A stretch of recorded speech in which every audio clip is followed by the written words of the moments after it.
ချင်းမြင်မုန်းတဲ့လူရဲ့ဘဝဟာမရေရဘူး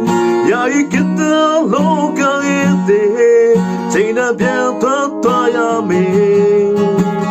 ကံနောက်ကျွေလွင်ခဲ့ရင်တဲ့ဝိညာဉ်ပဲစီလေအတော်ရာခီးတဲ့လမ်းတစ်ခုရှိနေတယ်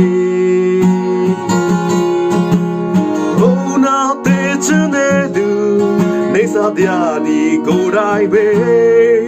လူဒီပြမုံမြေမုံကလာစိတ်နာမြေမုံသွားရမယ်ဒါဆောင်နေတဲ့တော့ကွာရေလာကောင်းကင်ရှိပြီလားတီးကြတယ်အဖြစ်တကူတော့တော်ရတဲ့ရွေးရမယ်ကိုယ်တိုင်ခံစားရမယ်ဒီတော်ရ